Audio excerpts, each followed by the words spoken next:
Namaste everyone. I'd like to begin by describing a true situation that I faced last year in my 10th grade AP World History class. We were just starting a new unit about the great ancient religions, and as we were getting an introduction to Hinduism, my teacher said, and I quote, "Hinduism is a polytheistic religion worshipping millions of gods. Anyone who tries telling you otherwise doesn't know what he's talking about." Now, this raised immediate concerns for me. I've been attending temple my entire life, and I've grown up reciting Vedas and reading off the walls that God is omnipotent, omniscient, and omnipresent.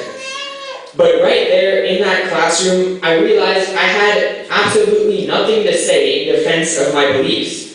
I knew Hinduism worships one God, but how could I explain that to my class when every outsider associates our religion with a multitude of deities? And even worse, when I went home that night and opened my textbook, I discovered that it had a chapter labeled The Great Monotheistic Religions, in which it had Christianity, Judaism, and Islam, and it placed Hinduism completely separate with polytheistic religions. A college-level world history textbook used across the nation portraying Hinduism as polytheistic is evidence that this fallacy has been ingrained in Western minds. The idea of polytheism in Hinduism originated with European colonials. It is believed that the Vedic people were aware of a universal God, but were only seen worshipping and making offerings to individual gods and separate deities by the Europeans. In reality, the estimated 330 million so-called gods of the Hindu religion are all representations of one supreme God. There is one God who is manifested and taken many forms. This can be expressed by the idea of a single beam of light separated into many colors by a prism, in which the source of light is Ishvara.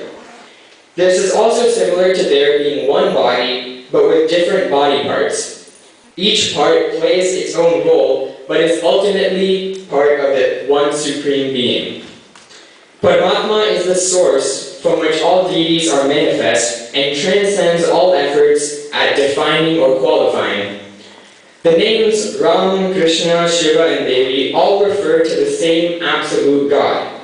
Each of the individual gods and goddesses are simply aspects of Ishvara, similar to how we each have an aspect of ourselves limited to certain people. For example, we are children to our parents, brothers and sisters to our siblings, and friends to our friends, and so on. But each aspect or role doesn't define someone's entire personality, but is part of the same person. So when my mother thinks of her child, and when my teacher thinks of his student, they're both thinking of me. In this way, one person can be worshipping Krishna, and another person can be worshipping Parvati, but they are both in essence worshipping the same formless God. It is important to note that Hinduism doesn't necessarily qualify as monotheistic or polytheistic. However, what is important is ending misconceptions about Hinduism in modern society. It is all of our duty and responsibility to prevent the deterioration of our religion by mainstream Western society. Thank you and namaste.